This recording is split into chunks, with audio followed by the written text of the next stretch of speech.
moment. And I wanted to bring Ben Tanoff out here because of some of the work we did a decade ago, and what has transpired for him as a leader now in the sports world and as a coach. It's just been really amazing to watch his journey. So thank you so much, Ben, for coming on here today. And it looks like you have a new position. So I'm going to let you introduce yourself, share a bit of your journey, and dive in here, okay? Of course. No, thank you. Thank you for inviting me here. As you alluded to, I'm about 2 weeks into a new job as the director of basketball operations for Presbyterian College men's basketball. We are a Division I school that competes in the Big South Conference. And yeah, new job.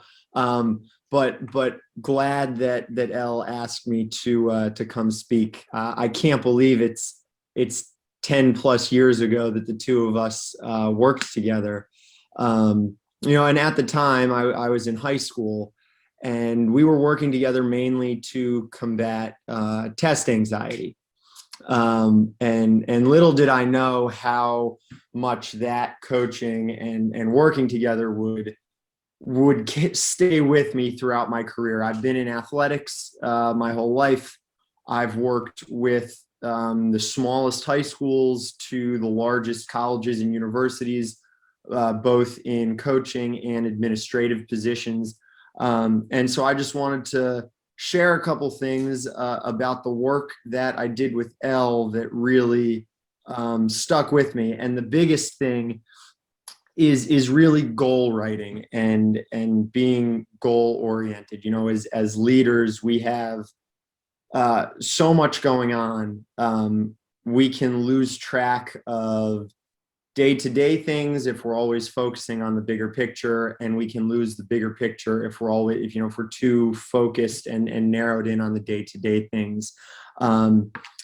So yeah, back when I was working with Elle, the goal was always for me growing up to be a college basketball coach. Some kids want to be astronauts, some kids grow up wanting to be the president. I fell in love with the sport of basketball, and that was where I always wanted to go. And so when I started working with Elle, we were talking about goal writing, and she really asked me, okay, Ben, what do you want out of this? This is a great idea, but we need to make it a little more solid. And so we started writing down goals. Where should I be at this point? Where should I be at this point? And I think the first big thing for me was writing letters, right? So after working with Elle, I wrote and actually wrote letters. I think a handwritten note is a lost art in today's day and age. And I just wrote letters to coaches across the country. I mean, these are people I've never met. And one of the names. I mean, it's incredible who you wrote to. No, so Mike Krzyzewski, Roy Williams, Tom Izzo. I mean, the who's who in men's college basketball. People I've never met, but slowly but surely, a few of them started to reply. I still have the letter that Mike Krzyzewski wrote to me, and that was sort of the first moment where my coaching with Elle, I could sort of see the pieces falling into place. Right, there's a purpose for goal writing. It helped me set up what I need to do. I had that letter from Mike Krzyzewski, I had that letter from Tom Izzo, and they gave me advice. Right, I didn't know how to become a college basketball coach. There's no blueprint for that. But by writing down goals, writing these letters, they gave me advice, and I could start to create a plan to check off these goals. So fast forward a few years, I'm coaching college basketball. I've been at 2 or 3 small colleges and universities. Think schools with maybe anywhere from 500 to 2,000 kids as enrollment. And I decided, okay, I wanted more out of this career path that I had chosen. And so, I went back to the goals that right. Since working with Elle, I think this applies to a leader, whether you're in business, athletics, any field you're in. I have 3 journals. I have a daily journal that I write in every night, just thoughts from the day. I have a goals journal, big picture stuff. And then I just have a daily to-do journal. Just what do I need to do today? Do I need to go to the grocery store? Do I need to go to the post office? Right. As leaders, there's so much going on in our daily lives, whether, it's at the business you're running, at the team you're coaching, things tend to slip through the cracks. And I've found breaking up my journals into sort of those 3 parts really helps me stay focused. And so looking back at my goals journal when I was, coaching at these small colleges, I realized that there was more I wanted to get from this profession. And so I went back to, what did I do with Elle that was successful? Well, it was write notes. So again, I started writing notes and letters to coaches across the country. And one of the coaches who got back to me, his name is Josh Passner. He's the head men's basketball coach at Georgia Tech in Atlanta. And we sort of developed this relationship through letter writing. I initially wrote to him seeing if he had any job openings. It didn't. And being a leader, you have to be willing to build relationships that are not going to pay off right away. Right. You have to be willing to do that. And so for a couple of years, the 2 of us actually exchanged maybe 3-4 letters a year. And last spring, actually at the height of the pandemic, he gave me a call one day and said, Ben, we have this opportunity just opened up. Your name, was at the front of my mind. I'd like to offer you the position, come down here. And so that was my first break into large Division I athletics. And that was a 3 to 4 year process of communication, which comes right back to those of you who heard Sue earlier this morning talk about the importance of connection. Yeah. And you never knew if anything would transpire. Exactly. But the idea when you're looking for opportunities, I don't know if anyone has read Atomic Habits by James Clear or subscribes to his 3-2-1 newsletter. But just last week, he had a great quote that I wrote down. And to Elle's point, he writes, every opportunity is attached to a person. If you're looking for an opportunity, you're really looking for a person. And so, I knew at the time I wanted to make the jump from small college athletics to large university athletics. And that was something that was not going to happen overnight, right? My last name is not Izzo or Calipari. I did not play college basketball. So for me, it was going to be a long process. And I think as leaders, whatever situation you're in, you have to be willing to build relationships that aren't necessarily going to pay off right away. And that was what I went through. You have to be able to accept a no. And, one thing I always remember from my work with Elle, she just kept reminding me, just smile, just force yourself to smile. And anytime I would get a negative response to a letter I wrote, and again, handwritten letters, right? They show people your investment, you care. Anytime I would get a negative response, just smile. Right? That stress goes away. And if you build that relationship, if you're really in it for the right reasons, good things happen. Right. And so fast forward a year, we win the ACC championship at Georgia Tech. It's the spring this year. I had kind of been looking about different opportunities. The the stock of the basketball team was at a very high level. And I wanted to see if there was anything, you know, I could do with that. And I get a call from the head coach here at Presbyterian College. He called me on a Saturday morning and, you know, was just talking about, you know, how our basketball seasons had gone. And we were on the phone for probably an hour. And he said, all right, Ben, my director of operations just left. I need you here on Monday. And I bring that up because I had never met this head coach before. And in the athletics world, that is, and I would assume so in the business world, for those of you who are on, I'm you know, you could agree or disagree, but that almost never happens, right? But how did I have a leg up on the rest of the competition?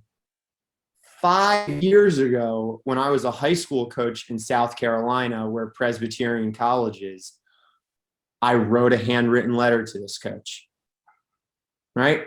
This is a relationship through letter writing, through talking on the phone, that I had built up over the last 5 years, to the point where this head coach knew my journey, knew that I had paid my dues, and didn't need to go through an interview process because that relationship was already built, right? It wasn't, you know, a text here, an email there. You know, I'm putting letters in the mail to him. You know, I think, and not to get off on a tangent, but just very briefly, when young coaches trying to break into the profession actually call and ask me for advice, I think most of them are caught off guard when I tell them to start writing letters to coaches, right? If you want to be a leader, whatever field you're in, being competent at your job is a bare minimum, right?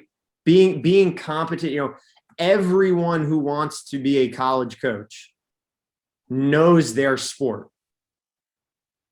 So you have to do something to separate yourself. And for me, it was my ability to build relationships, and that, you know, through letter writing like that. And I even, you know, I actually turned down a few jobs this spring because, you know, I knew there was something better out there. I was looking at my journal from back in February, and I wrote down in my journal, you know, that this was the job that I wanted. You know, I wasn't going to settle for this. And what, February, you know, 3-4 months later, it happens, right? But it's from writing down those goals that gave me that daily reminder. Okay, what are you doing to work towards that, right? Have you reached out to this coach recently? You know, have you updated your resume recently? You know, I'll put it here in the chat, but, you know, have I updated my website recently? You know, things like that, where when I see the goals in my goals journal, that helps me focus on a daily basis, right? Because I have all my work responsibilities that I have to do, you know, so I can get paid. But then there's work to be done outside of that to chase goals. And so really the idea of writing, I think, has been the biggest thing from my coaching with Elle that has really made my life less stressed, right? Because I never have to remember if I'm forgetting something. You know, and you even see it. I was forced into a leadership role from a very early age. I actually coached my first basketball team when I was in middle school. It was a team that consisted of second and third graders. So I'm not sure what age that is, maybe 5-6 year olds, something like that. And some of the parents were a little taken aback when they saw me, that they were putting their children, you know, under my care. But when I handed each parent a letter at the end of the first practice, introducing myself, describing what I expect from them, what they can expect from me, it adds a level of professionalism to things. And I think all these years later, actually putting physical letters in the mail, I think that also adds a level of professionalism to things, to where I was able to get a job, to get hired somewhere where I'd never met my boss. Right. And so, again, I think it really is a lost art. And so, for any, whether you're leaders or you're growing in your profession, I would say the biggest takeaway is you've got to start writing things down. You've got to start writing things down. You have to be able to accept a no, and you have to be able to build relationships that don't pay off right away. Because if you want the best, if you want to build good relationships, you need to want more for people than from people. And if you're working on growing in your profession and becoming a better leader, that's going to be the best way to do it. So, I don't want to take up too much time. But again, I want to thank Elle. When I mentioned to my parents that I was going to jump on this Zoom call with everyone today, my dad, he made the joke, Ben, do you ever imagine what your life would be like if you and Elle hadn't worked together, all those years ago? And it really is amazing that something as simple as just writing things down. We have all this technology around us, but using your notes app on your phone or a Word document on your computer, it doesn't do the same thing. There's something special about putting pen to paper, whether it's a daily journal, whether it's a goals journal, that makes you be more invested into it. And, for anyone, whether you're on the call, whether you're watching this, because it's been recorded and you're watching it later, I encourage you to start writing down your goals if you don't. And I encourage you to start writing letters to people in your profession if you don't already. You can do that whether you're growing or whether you are a leader, because again, everyone's looking to chase opportunities. And as I said earlier, every opportunity is attached to a person. So you really need to find that person, and you need to be able to build relationships with that person. So thank you, Elle. I appreciate it. All these years later, everything you've done for me. And, it's just, it seems like something very simple, but just like compound interest, you let that grow, percolate over time, and all of a sudden you see the fruits of your labor really quickly. So I'm about, yeah. How old are you, Ben? I will be 29 next month, and not to get big-headed or anything, but to have a full-time job in Division I men's basketball under the age of 30 is Rare. Not something you usually see from someone who didn't actually play college basketball. And a big part of that is attributed to is the goal writing work that I did when I was in high school. So you've only just begun. Yeah. Just hopefully just getting started. It's fantastic. And Ben would never toot his own horn or anything, but he was valedictorian of his high school class. Ben is really, really brilliant boy. He went to an elite math and science center, and the private school where my son went. And like me, when I told my high school guidance counselor I wanted to conduct orchestras and coach athletics, they thought I was crazy because I was supposed to be an aerospace engineer. And I'm sure you were supposed to be something like that too, Ben, but you followed your Absolutely. It's really interesting, having gone through this process. And again, I feel like this can be applicable to any profession, but as a young coach, a mentor of mine, said to me that if I can think of myself doing absolutely anything else, I should go do that.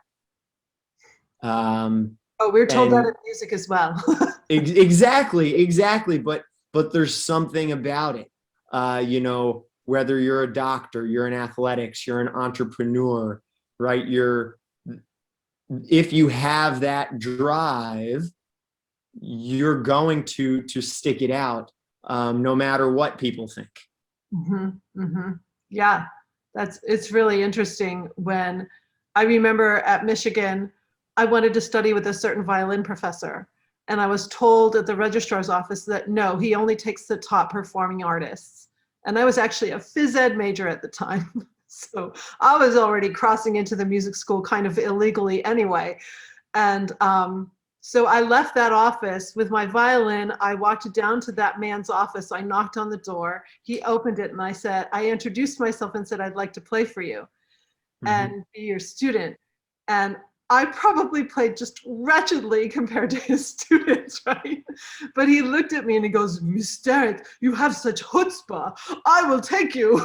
Right? So, Well, it's very true. It's very true, right? When I am reaching out to these people don't know me from Adam, but if you're not going to speak up for yourself, who else is going to, right? And if you're a leader, if you're not going to speak up for the people you are leading or the team you are working with, who else is going to? So you have to be able to put yourself out there, and you have to be able to accept no's, and realize that there is a yes out there. and also, this is probably true too, you don't know who's watching you. And that's Mm-hmm. why the phrase, how you do anything is how you do everything.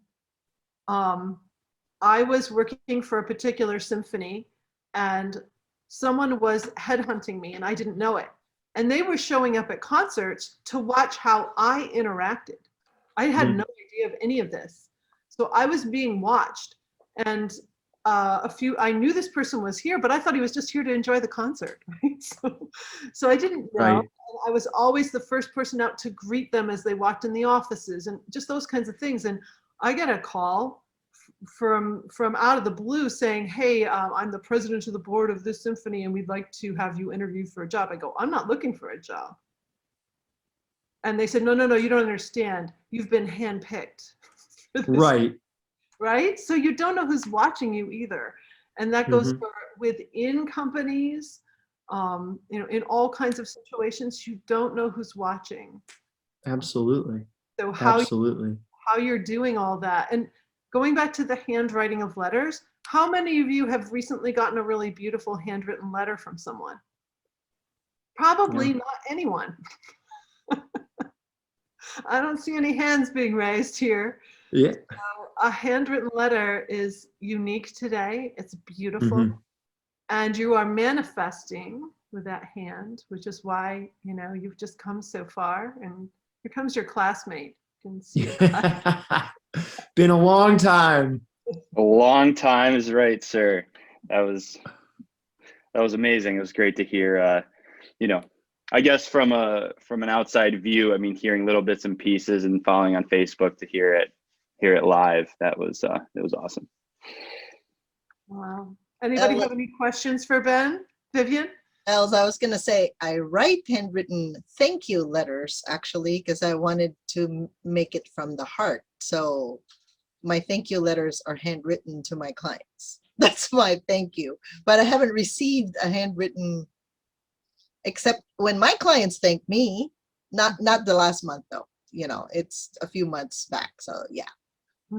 So, yeah, it is a special touch. Even like send out cards now, they have this. It looks like handwritten, but it's actually printed because it's like that form, right? So that's what we send to our clients.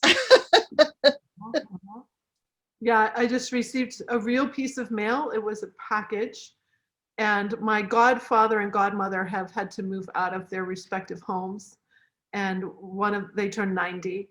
And one of the daughters wrote a beautiful handwritten note with a picture of her with her mom, who's my godmother I love so much. She gave me her prayer beads and a poem I wrote to them when I was 14 about home that they had on their wall. So kept it all these years. And when they were cleaning out the house, they found it. But it was so cool to get a real piece of mail. So Ben, those real pieces of mail, they do make an impact, and that's really beautiful. Thank you so much for sharing your journey. No, thank you for having me. It takes tenacious activity, execution, as Monique said, execution, and keeping it going to get where you already are so far and so young in your career. So thank you for that. Mhm. Thank you.